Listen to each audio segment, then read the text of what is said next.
Most of the people who die from a first deadly heart attack, their very first symptom of having heart disease was their own death.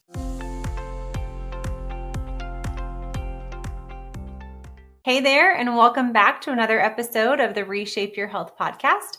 I'm your host, Dr. Morgan Nolte, and today we have a really exciting topic all about heart disease, cholesterol, sugar, low-fat diets, all the myths related to heart disease, and we have a wonderful person to speak on it. Today we have Daniel Trevor, and he is a heart attack victim turned wellness warrior. And he is now an international best-selling author of Unholy Trinity, which I thought was a clever name, How Carbs, Sugars, and Oils Make Us Fat, Sick, and Addicted, and How to Escape Their Grip. This is going to be a really great interview. I always love talking with people who have that real-life personal experience, and you do. And then you've just kind of, I feel like, devoted your life to this cause. So, Daniel, thank you so much for coming on, and welcome to the show. Well, I'm honored to be here. Thank you so much for having me. It's exciting because I love talking about this as much as you love seeing all your patients and that kind of thing, and helping them through these addictions, because we all get addicted to these things. That's the way they're designed. I had my list of addicted things too, and so I had, that's why I have as part of the title, How to Escape the Grip. Right? Oh yeah, it feels So like that. yeah. And especially like end of the day, 9:00 at night, you've kind of white knuckled your day through the day, and now white knuckled your way through the day, and now it's just kind of time to relax. And unfortunately, these foods have that psychological property where like they just make us want them, and they make us want more and more. But before we get there, I want you to start with your story and start with, what was it like to have that heart attack? How did that change your life? Let's start there. Okay, well, about 4 years ago, I had a heart attack and almost died. And I was a slim, symptom-free Mr. Healthy, or so I thought, right? Because I was under the impression, like most people, and I'm sure a lot of people listening in your audience, oh, well, before I get sick, I'll have some symptoms and signs, and then I'll go to the doctor. He's got a white jacket and a stethoscope around his head. He'll fix me. It ain't that way at all, folks. It's by the time you have symptoms, you are way down the line, and it's a long road back, or it's just too late. Check out this stat. You probably know this. Most of the people who die from a first deadly heart attack, their very first symptom of having heart disease was their own death. It's like, what? Oh gosh, isn't that So sad? it's So just devastating. insane, Yeah. And so once I had it, it was a shock to me. And so, having studied technical data all my life, I felt comfortable in diving into the medical and nutrition side to find out, how could this happen to me? I'm Mr. Healthy, right? And so what I discovered absolutely blew my mind. It shocked me and infuriated me, because I came across all these data that was like, what? It's really like this, and they're telling it's this, because what they've been telling us to eat for decades is killing us. And it's all wrong. And there's so many vested interests and Oh corruption. yeah. So my book, not only is it a how-to book on how I reversed 4 comorbidities, which I'll tell you about besides the heart disease, it's also kind of a bit of an expose on big food, big pharma, and big medicine. Now, having said that, I have to acknowledge there are wonderful, beautiful people in all 3 of those sectors, right? Especially medicine, because, we have what I call 24-hour heroes.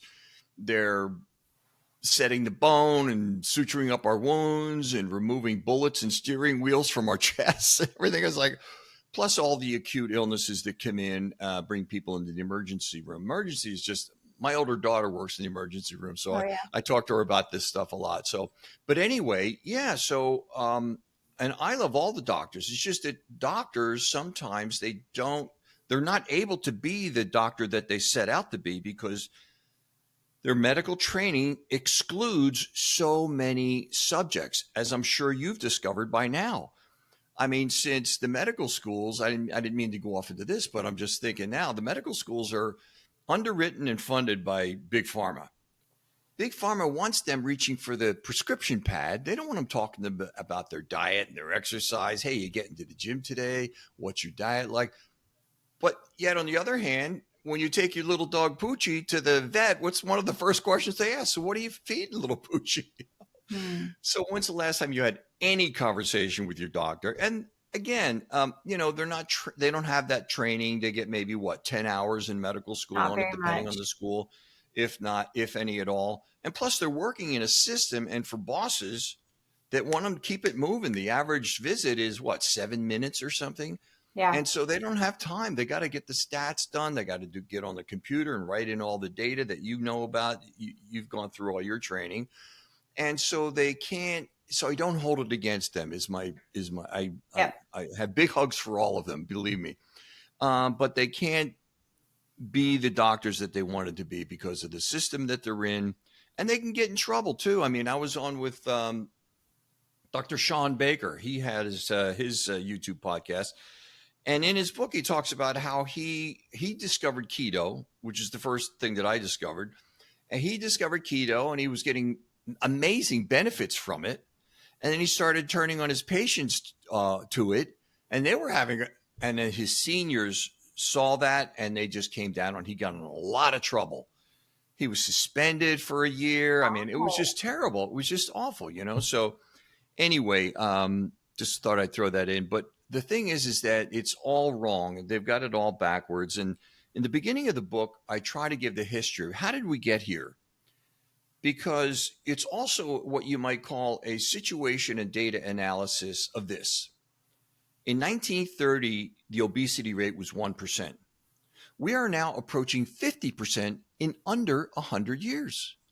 In 1930, the chronic illness rate was 7%. We're now over 60%.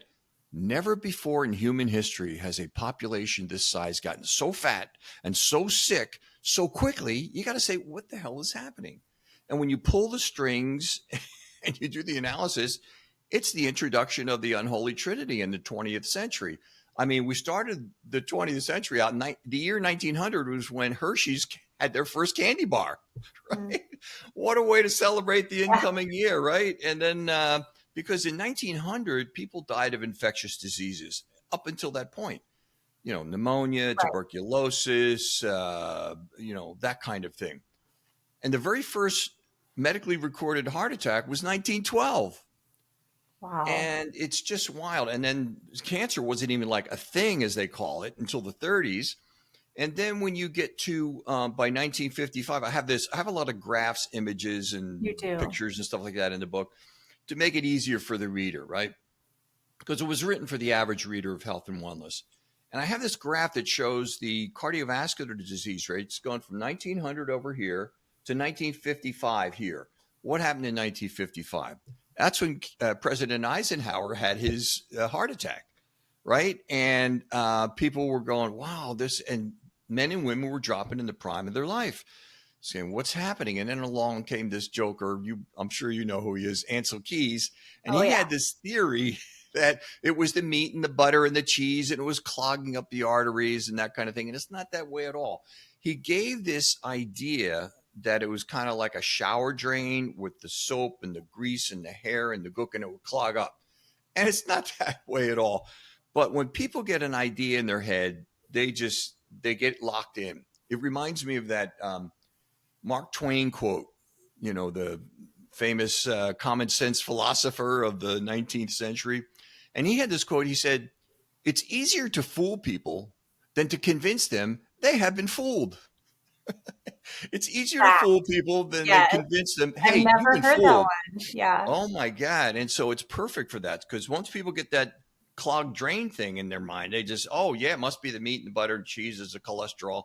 And that's not the way it is at all. So anyway, I go in through the history of all that, of how we got here, and how the cholesterol theory that he came up with, and poor Eisenhower, he was assigned his own physician. What was it? Paul Dudley White.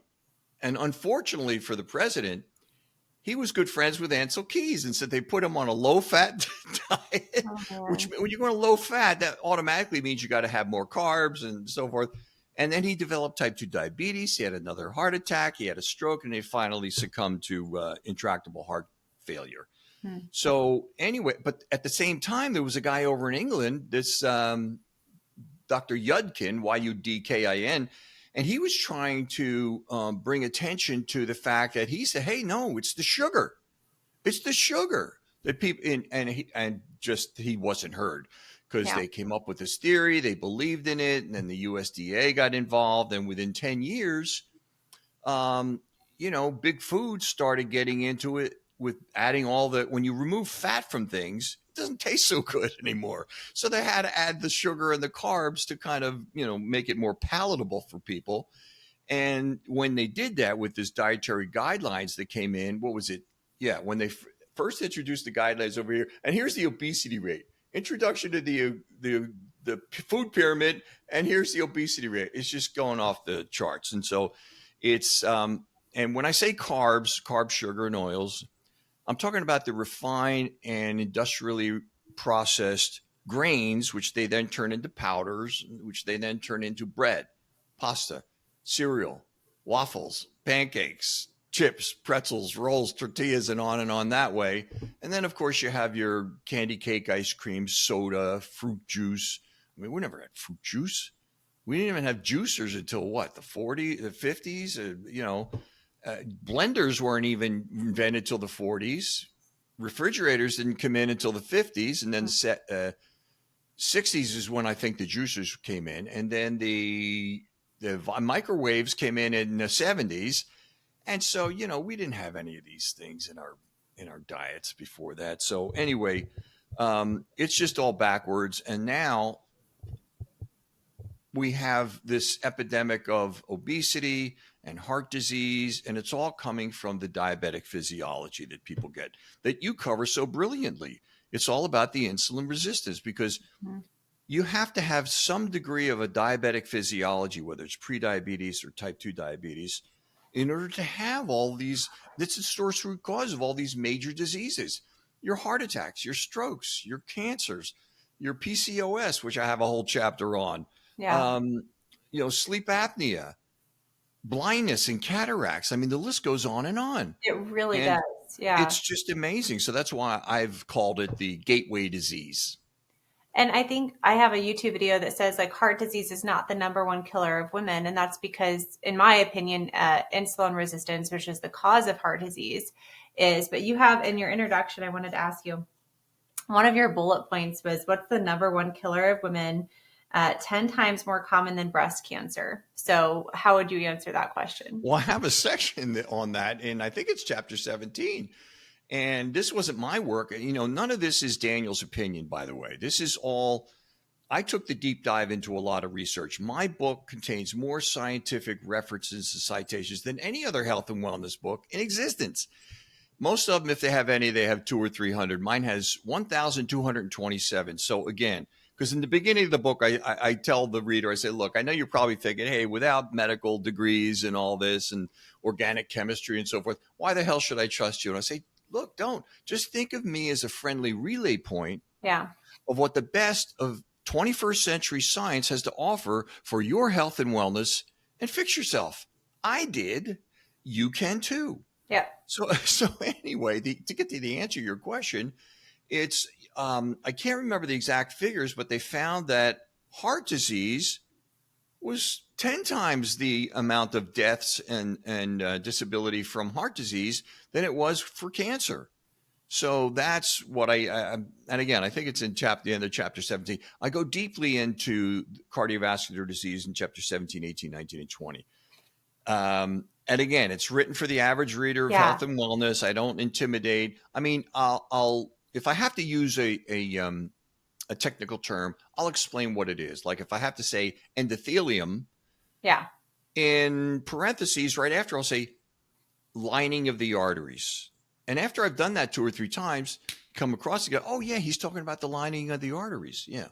Yeah, so it's really approachable. And when we're talking about heart disease, and I just said like insulin resistance is a huge contributor to heart disease. So is inflammation and oxidative stress. But I think so many people think of heart disease and then they have a ton of false beliefs about what causes heart disease. And high cholesterol is definitely at the top of that list. So will you break down for us what the research is showing about people who have high versus low cholesterol and their health outcomes, essentially. Oh, yeah, absolutely. Well, you're so correct on the inflammation.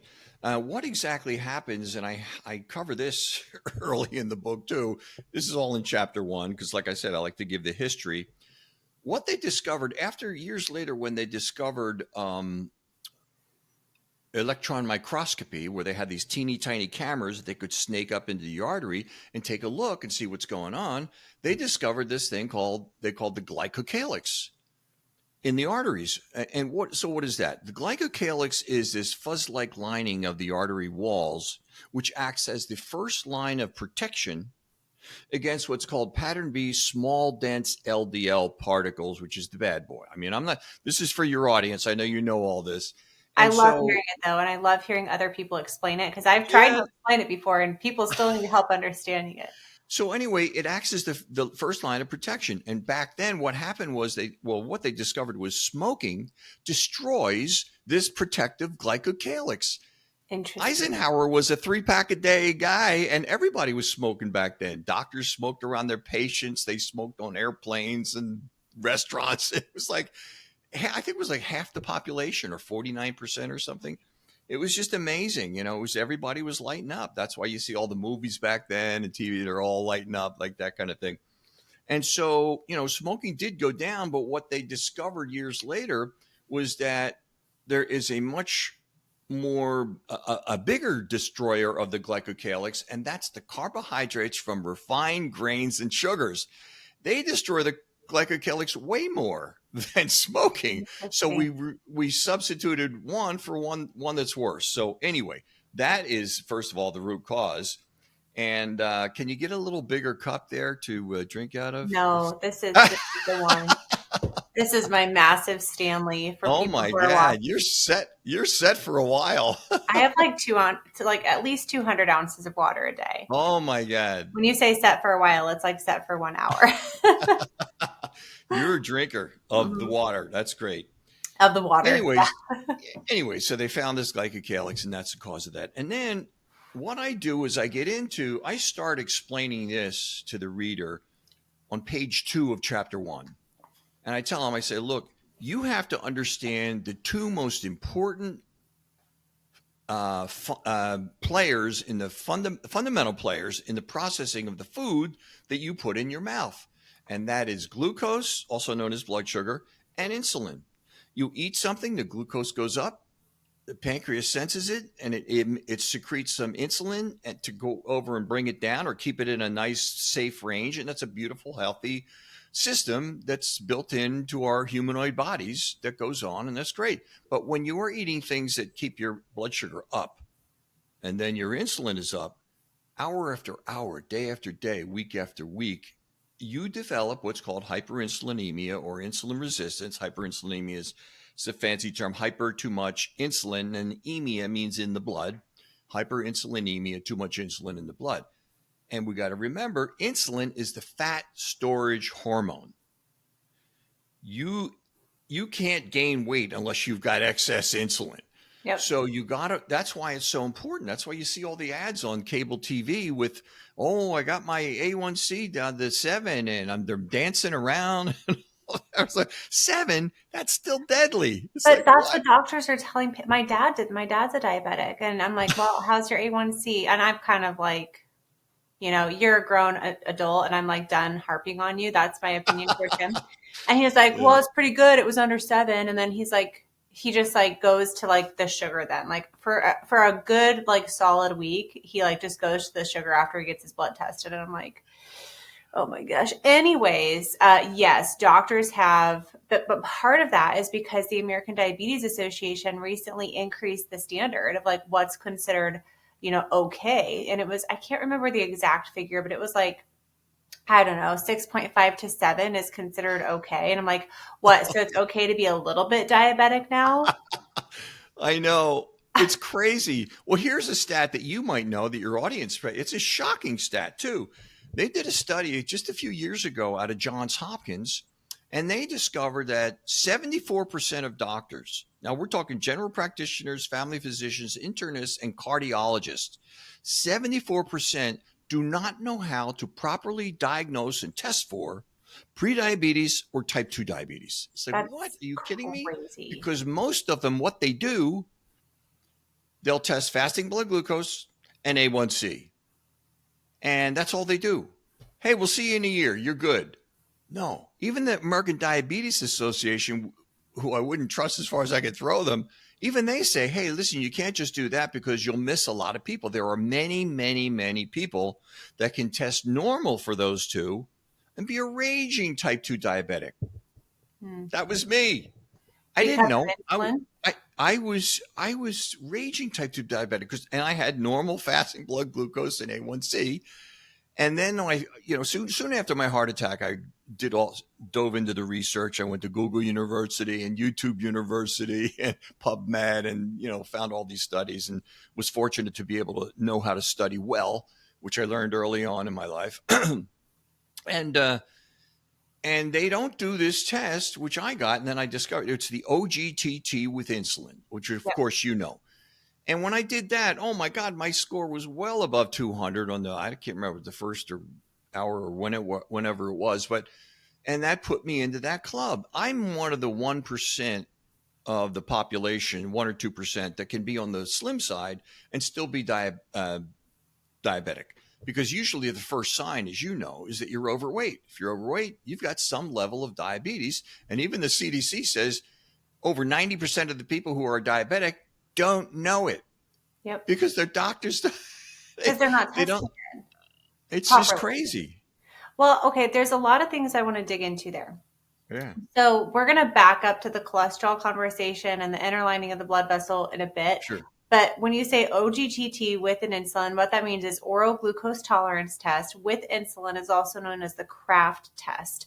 So Can you tell us why? So did you have a normal fasting glucose and A1C, but then a poor response, like after you had the dose of glucose and then your blood sugar and insulin spiked way too much? Is that kind of what you my God.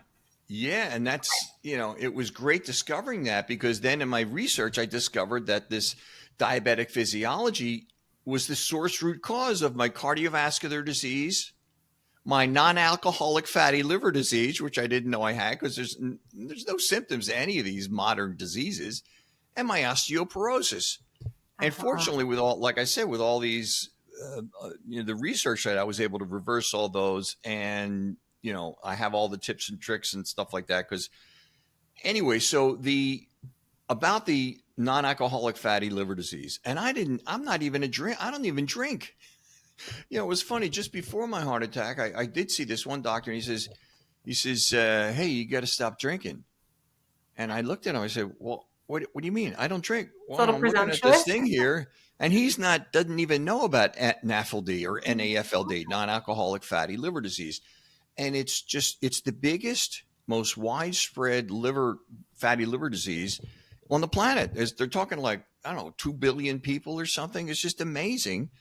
And the only way you can find out is if you have an ultrasound or you've got a belly, because everybody that's got a belly, they've got a fatty liver. Fatty liver. What happened is I discovered that I had this elevated GGT, gamma glutamyl transferase. And doctors don't check it. Most of the time, if they check your liver enzymes, they'll check ALT, ASP, ALT, as you know. But they don't check the GGT. So why is that important? Yeah. Life insurance companies, they have to know who to reject and who to accept. They're not so interested in medical science. It's just bottom line to them. That's why they're the most successful companies since the 1600s, when they started insurance companies, when they send ships out to. Anyway, so they are damn good at analyzing statistics. And what they discovered about this GGT liver enzyme is their number one predictor of all-cause mortality is having elevated GGT, gamma glutamyl transferase. And my first question is, why doesn't the medical community know what the life insurance companies have discovered? Interesting. And then I started going into it more and more, and I found studies saying that if people have fatty liver disease and elevated GGT, their usual cause of death is a heart attack. What? And there's all these other diseases, and so that can come from having a fatty liver. That's why, because all the statistics are showing what's the cause of death. That's what they're analyzing. What's the cause of death, and then what's their blood work like? See, these guys are brilliant. These life insurance actuaries. Again, they're not so interested in the medical science and improving people. They just want to protect the bottom line. So I had that, and I didn't know it. So I had to, learn how to reverse that. And I have a whole chapter on that. Chapter 15 is liver disease and kidney disease. That's another one. Kidney disease is big for diabetics. Yeah, exactly. Chronic kidney disease. So anyway, so then I had the osteoporosis. I got a whole chapter on that about osteopenia, osteoporosis, and all the bone issues. And I explained it really well, I think. See, that's the thing. I'm not to toot my horn too much, but I'm told I'm able to explain things in a good, easy way for people, because I've always believed what Einstein said. He said, he said something like, if you can't explain something technical to a third grader, then you don't really understand it yourself. So if I'm trying to explain something to somebody and I can't really do it, then I'm not able to break it down enough to. So that means I don't understand it. So I look into it more. But anyway, so again, it's written for the average reader of health and wellness and that kind of thing. So, well, let's go back to the cholesterol conversation. So was it the glycocalyx? Am I saying that correctly?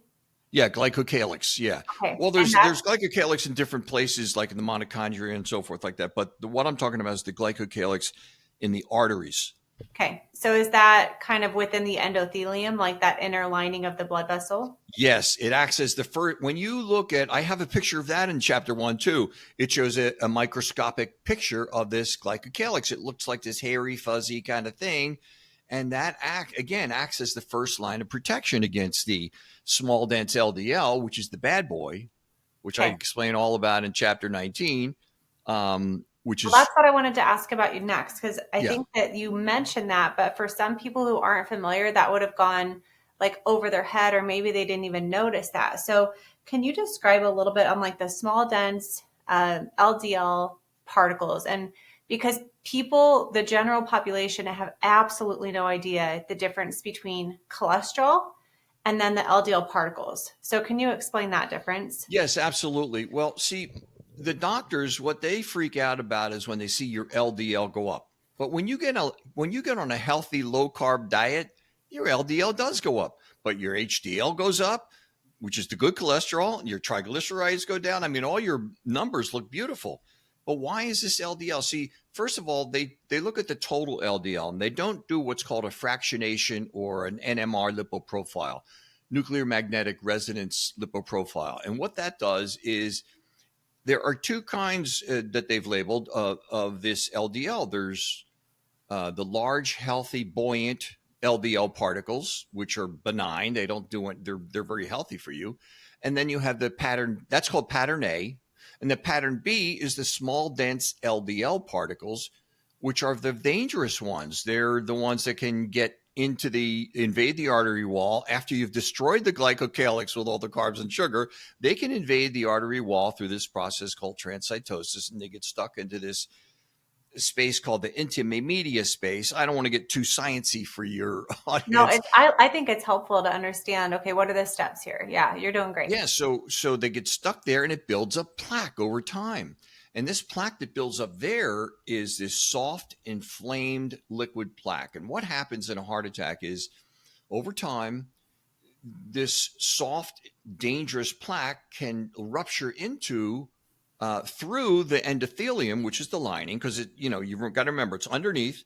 It's rupturing through the lining of the arteries into what's called the lumen, where the blood flows. Yep. The inflamed plaque touches blood, creates a clot, goes downstream, so to speak. And if it goes to your heart, you have a heart attack. And if it goes to your stroke, if it goes to your brain, you have a stroke.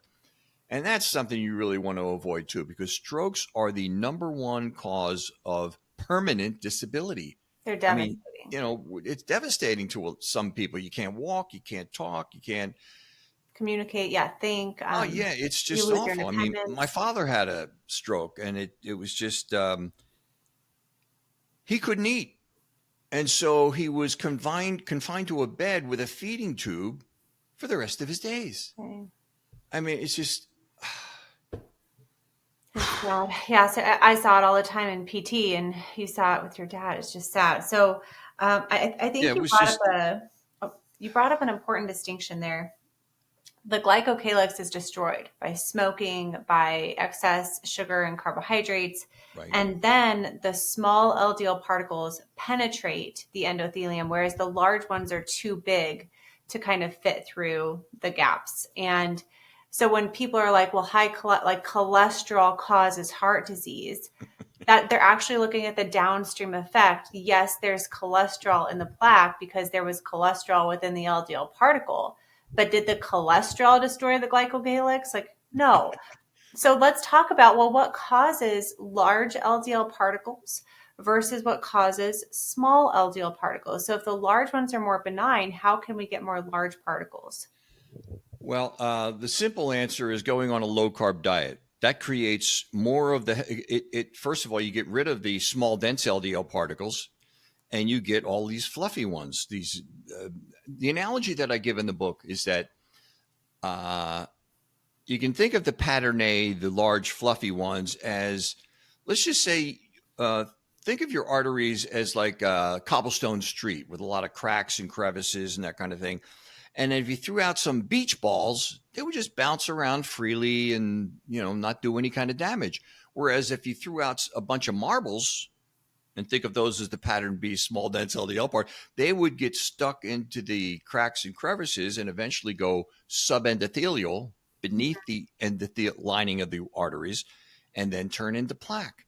So Yep. the way you change that from the small, dense particles that you might have when you first start your health journey, you turn them into the large beach balls, so to speak, by going on some form of a low carb diet. And that's the way you do it. Yep. Yes, 100%. And it's true. It's like your body's not dumb. Humans can be dumb sometimes.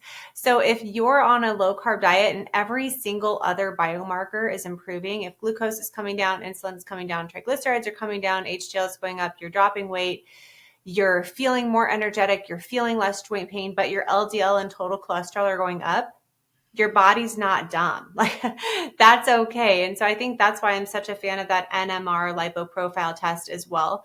You're But smart. talking You're about one of the cardio, you're one of the few oh, that will order that. well, I think, and I just recommend it, but I think that the other test that I recommend, I was curious if you've had this tested, especially with your dad's history of a stroke, is LP little a. Like, did you ever check your LP little Oh, a or look sure. into that? What was Sure, your sure, sure. level? I cover that in I think it's chapter 26 on niacin, because what they found was, this LP little a is hereditary, and there are studies showing that it's more atherogenic and that kind of thing. But then there are other studies that seem to indicate, well, if you eat a more ancestral diet, um, you just don't have to worry about the so-called LP little a or the bad cholesterol LDL and that kind of thing. So I think it's something that's still unresolved. Hmm. But the main thing is, if you're doing all the right things, you're getting to the gym or walking or doing some type of daily exercise, or every other day at least, and you're eating your first of all, you have to exclude the poisons that Yeah, were introduced last century. Get those out of your diet, the carbs, the sugar, and the vegetable seed oils, which we should cover a little bit about we that definitely later. will. Yeah. But yeah, so you got to get rid of those, and then you don't have to worry about your LDL. I saw this cardiologist. I had just moved. This is about a year and a half ago, and I saw this temporary guy, and he was asking me. So I said, "Yeah, I just got my blood labs. They look beautiful." He says, "Oh wow, okay. So how's your LDL?" I said, "Well, it's out the roof, but I'm a lean mass hyperresponder. My HDL is 96. My triglycerides are 38, so I'm good." He Hmm. looked at me like I had two heads. I'm sure. He didn't know what I was talking about. And I'm thinking, oh my God. And he's got to practice and he's seeing all these people and everything. And again, they just don't stay up with the latest science of what the true science is on how these evolutionarily developed meat bodies were evolved over millions of years. Yeah, and I have a And question for you too on sure. while we're on this topic. I think there's differing opinions here, and I'm just curious on yours. So we've talked about the size of LDL particles. What's your opinion on the overall number of LDL particles? Because I've seen in the research, oh, it's the size that matters most for cardiovascular disease. I've also seen people argue it's the number that matters most. What's your opinion on that?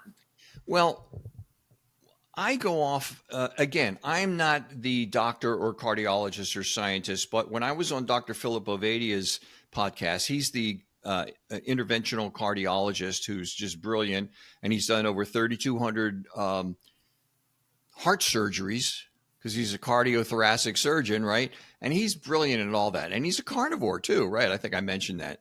And he's just saying it's not the cholesterol at all. It's just, and there's a lot of proof for that, which we can go into. But it's what he says. He says it's not the quantity, it's the quality.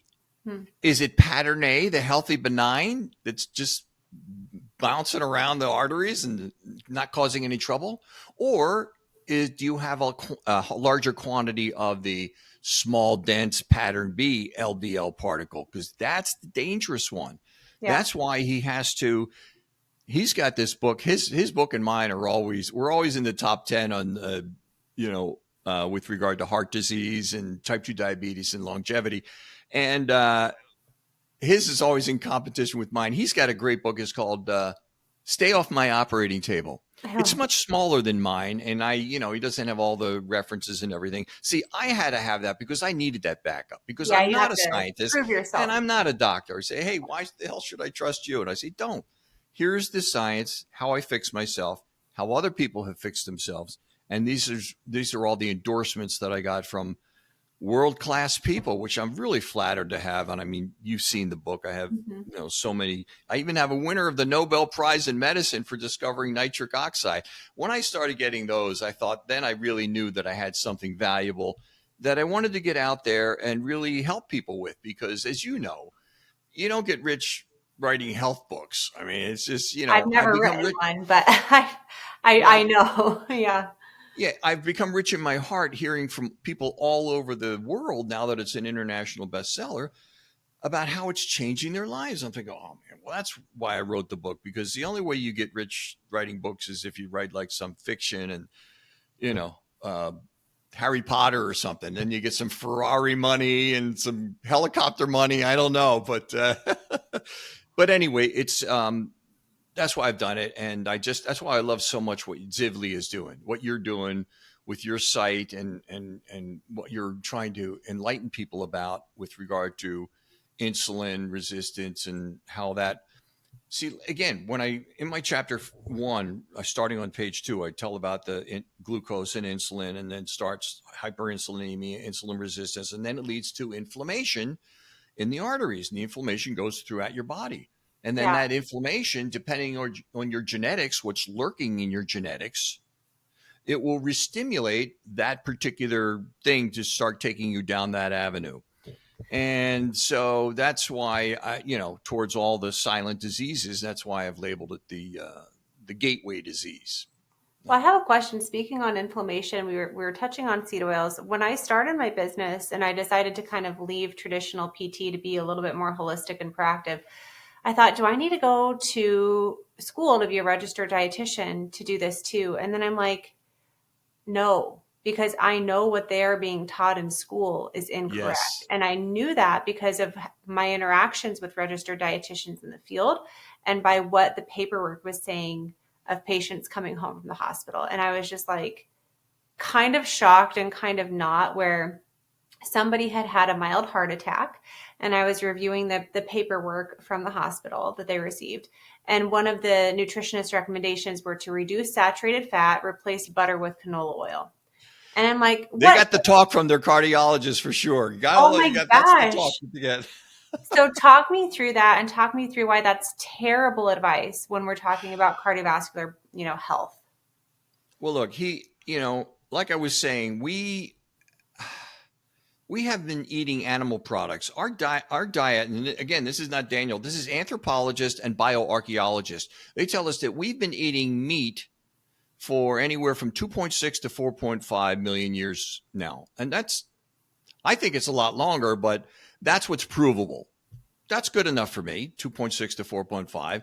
Our diet always consisted of what we could catch, kill, and eat.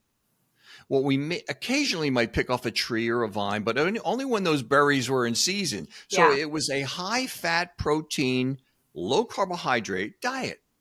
We didn't have all these foods of modernity. You know, there was no Hershey's and there was no, There weren't bananas in the supermarket oh my God, it's just amazing. year And then when round. you get, it's just amazing. So when you go more ancestral, and that is, this is something I had to learn too, because I came to it. I discovered low carb, and then there's these 4 different types of diets that I found out about. The first one I found out about, the same as Dr. Sean Baker and a lot of these other doctors, was keto.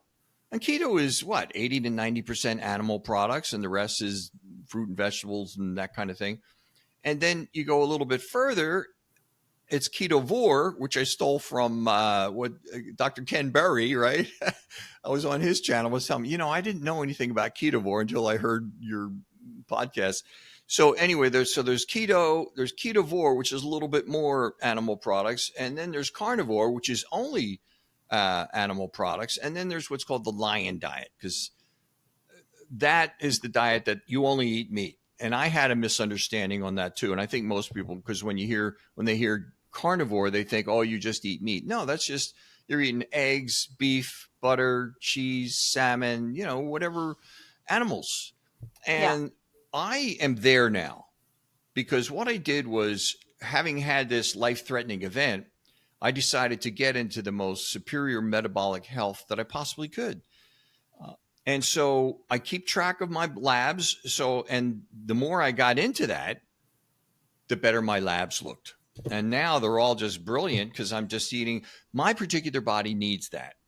Maybe yours is different. You can have more, I do eat some berries here and there, but let's face it, when you and I were out hunting 3,000 years ago or 30,000 years ago, whatever, if we came across some berries, we go, wow, I guess some berries are back in season. We would tell Uncle Throgmagog, and he would tell the tribe, and we go all eat some berries. We can't be thinking, oh, well, it's not on my diet. We're not thinking that way back then, right? No. It's like you just ate what you could while it was in season and that kind of thing, and then you go back to eating the animal products. So you can't think about cholesterol. I mean, cholesterol has been the biggest cash cow for big pharma that's ever come along, Yeah. because they latched onto that back in the 60s, 70s, and 80s. And oh, it's the cholesterol. You got to lower the cholesterol, low fat diet, get on this statin. And I have a whole chapter on statins too, in chapter 18, which covers all that. And, it's interesting, because patients want to know, you might find this study interesting. Patients want to know, if I take a statin every day for the rest of my life, how much longer will I live? And so the researchers thought, yeah, well, let's do that. And so over many years, they did this study, and I got this study from Dr. Robert Lustig, and it involved 92,135 patients. This is again, chapter 18.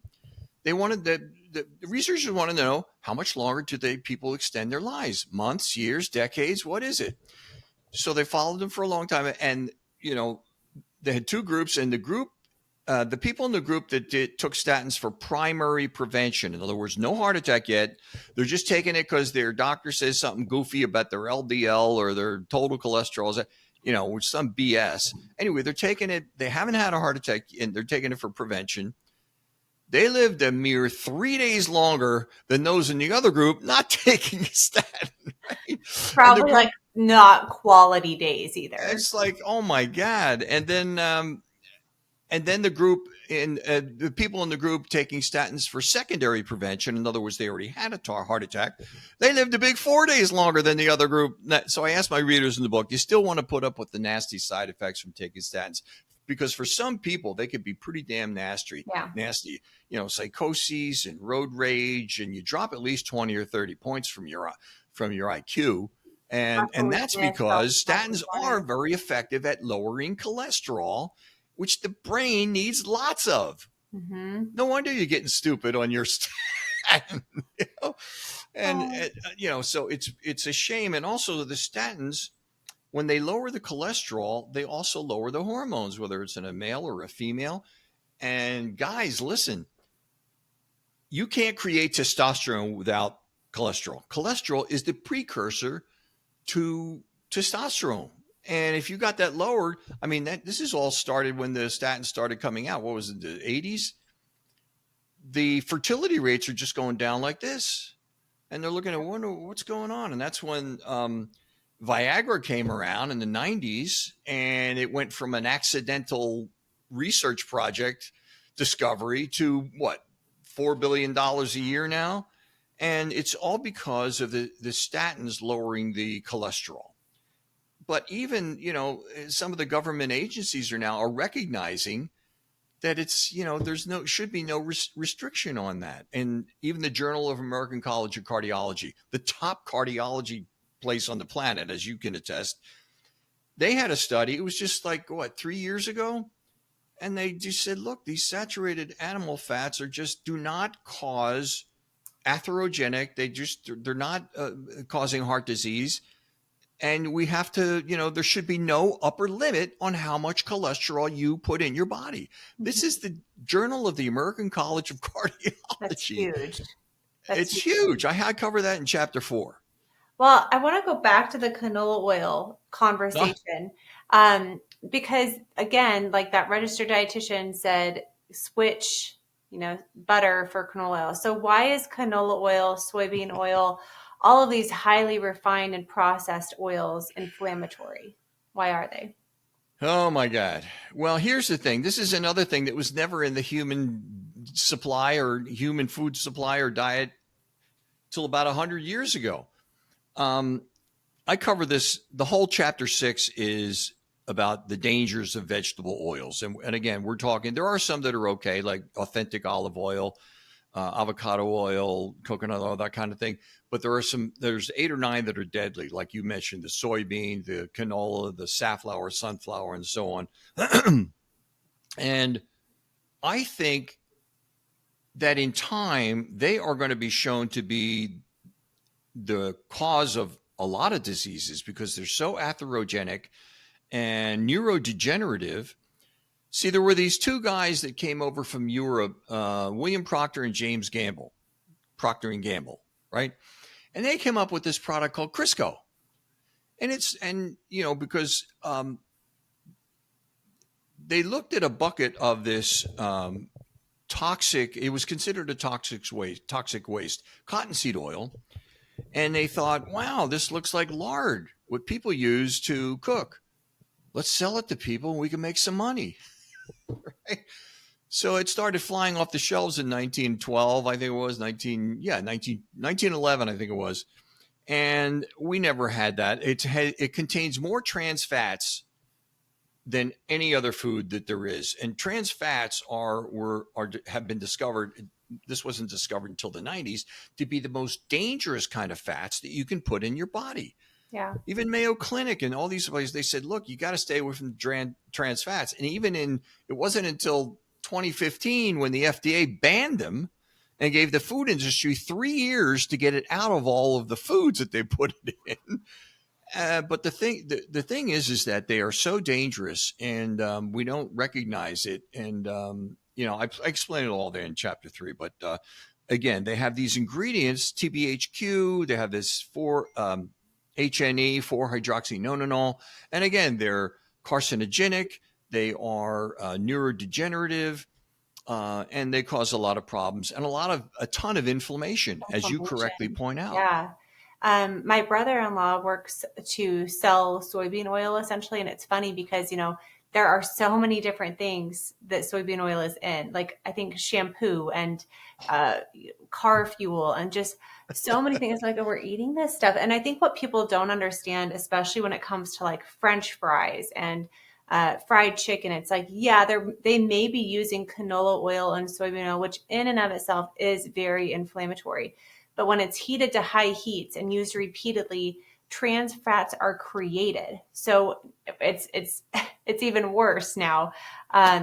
And it's like you said, it's so neuroinflammatory. I think that a big reason that we're having high rates of depression and anxiety and ADHD is just our nutrition and lack thereof. And it's sad. But obviously, this conversation is centered around heart disease. But I think, as we've been pointing out, it's very difficult to ignore the fact that it's not just heart disease. It's also, cognitive issues and blood sugar issues and joint issues. Now, I wanted to talk with you about your osteoporosis because you mentioned that as well. Can you talk about the link between blood sugar dysregulation and osteoporosis? Well, I cover that in that chapter. I think it's chapter 13 on the osteopenia, osteoporosis, and other bone issues. And it's also linked to one of your guests you had on a while back, I've had several people. Dr. William Davis. Dr. Yeah. William Davis. And he's got the book Super Gut. Yep. Oh my God. So, and I have a whole chapter in that. Chapter 23 is maximizing gut health. And I used some of the research that he had put out and has in his book about the gut and how that's all related. And there's the gut brain axis, there's the gut skin axis, there's the gut bone axis. And, you need to have these certain minerals. And what happens is there's these two things called osteoblasts and osteoclasts. The osteoblasts with a B, they're the builders of the bone. They're the one that keep it nice and strong and that kind of thing. But as we age, we have these things called the osteoclasts with a C, and they do the cutting. And for a while, it's just a balanced thing that goes back and forth. Osteoblast does building, and the osteoclast does the cutting. An example might be if you're renovating your kitchen, you have to cut out some things, and then you build them back up. And it's a natural process. But what happens as we age, the osteoclasts, the osteoblast stop doing the work that they're used to doing, the building, and the osteoclasts continue to do their favorite thing, which is the cutting, right? And you first get osteopenia, which is the weakness in the bones, and then it leads into osteoporosis. And these are arriving much sooner. I think I begin in the second paragraph of that. There was a new study that's showing, I forget the name of it, but they were showing how osteopenia and osteoporosis are coming in at much lower ages now, 35 to 50, they're finding out. So that's why I say, hey, listen up, you 30, 40, and 50-year-olds. You need to start paying to this attention now, and it's because of the diet and what you're trying to get your patients to eat properly. And all these bad foods of modernity, these that have been introduced in the last 100 years, are causing the osteoblasts to not be doing their thing while the osteoclasts are doing their favorite thing in the cutting. So you have to get, I have all these different research studies in there about how people reversed it.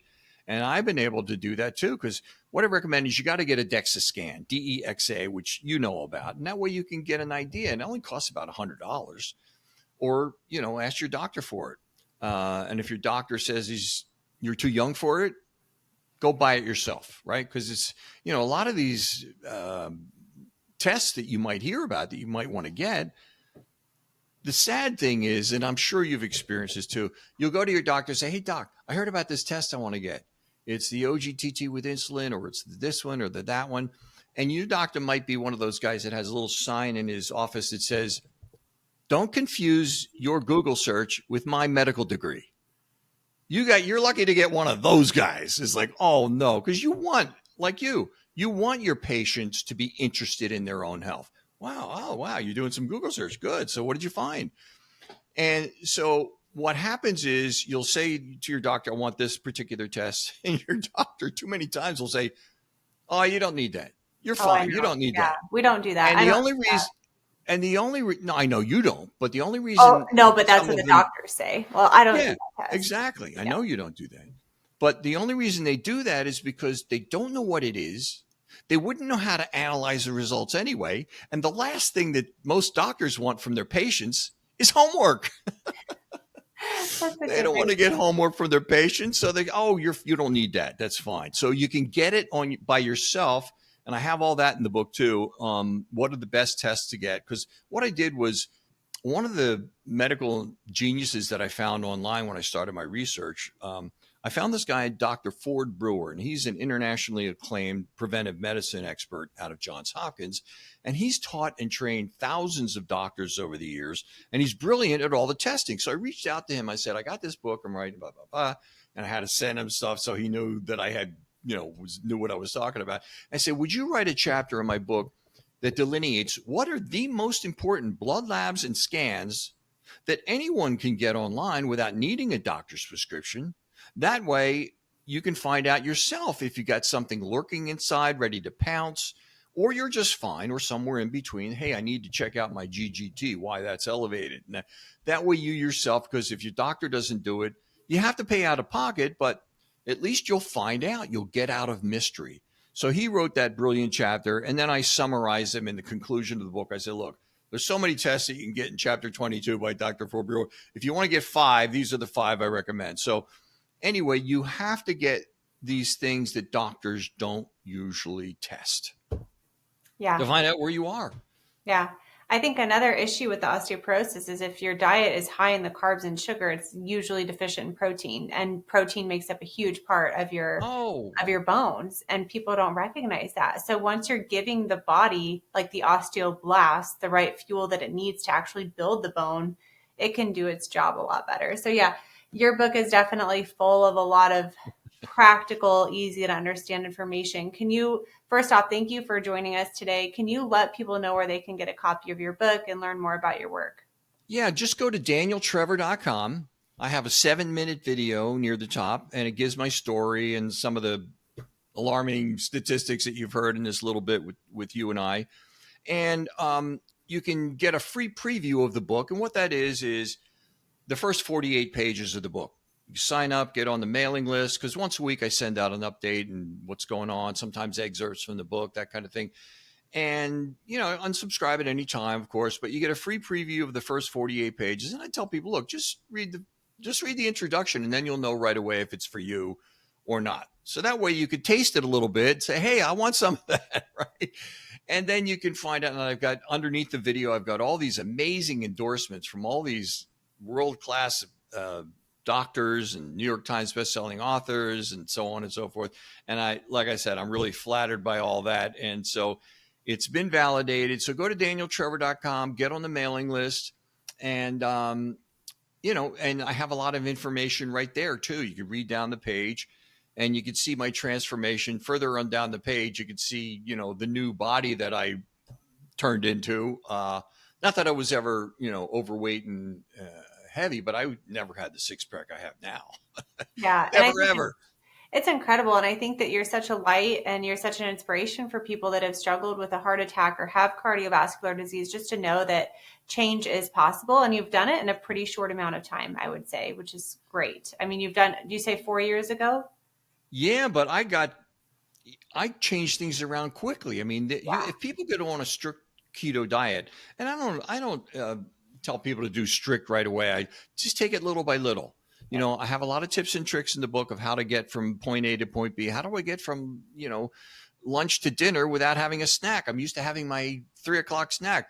This is how you do it. So I've got all those things in there. And so you just have to, there's studies that show if you get on a low carb diet, man, magic happens because it's more ancestral. It's what these evolutionarily developed meat bodies that we have are used to eating for millions of years, according to the anthropologists and bioarchaeologists. It's not according to Daniel. So. Well, thank you so much. I know it's been a labor of love, and I really appreciate your time today. Thank you, Dr. Morgan. I really appreciate you having me. Thanks so much.